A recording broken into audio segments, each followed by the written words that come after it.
y'all doing? So Tevin Campbell got an interview. I gave him a TMZ came up and they asked him, "Who's the king of R&B?"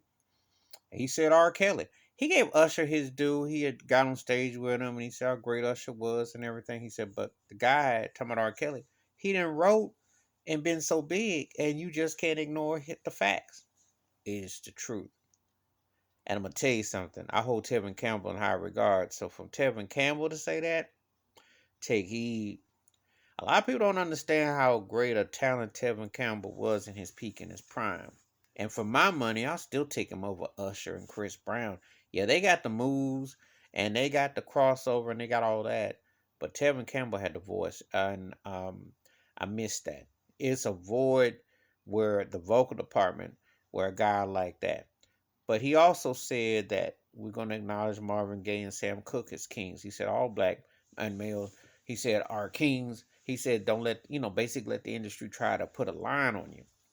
This is a guy who knows his music. He doesn't get caught. He didn't get caught up in the fanfare.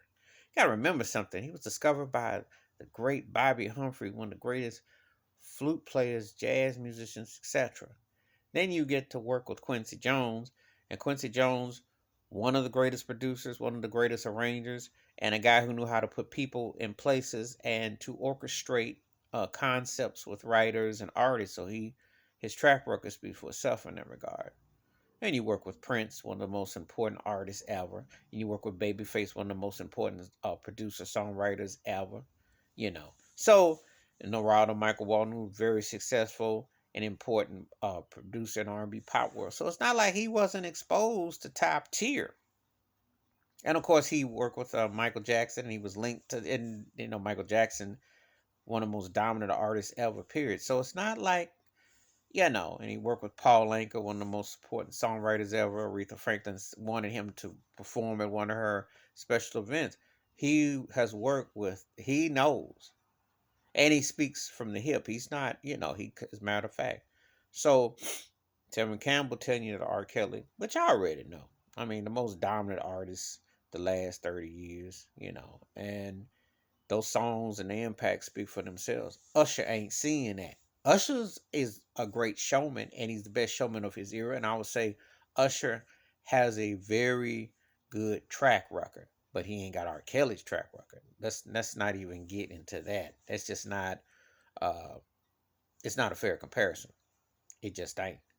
You know, you just can't. You can. You shoot who you like, but if you were talking about the stats and the facts, R. Kelly gonna blow him away. You know, that's just the fact. Better songs, better impact, point blank. But he still was paying respect. But I'd like to hear from a great artist like Tevin Campbell. Tevin Campbell tell you something, and he's talking music, you should take heed. That man is the truth still. He knows his stuff. Please hit like, subscribe, welcome thoughts and comments, and I do respond. Thank you. Wash your hands, keep your mind clear, watch out for one another. And I like it when artists are direct, they're not sugarcoating it. And when you say something to them, they can give you a direct answer. It ain't political, and they don't have to front. They tell it like what they see it. All right, I'm out.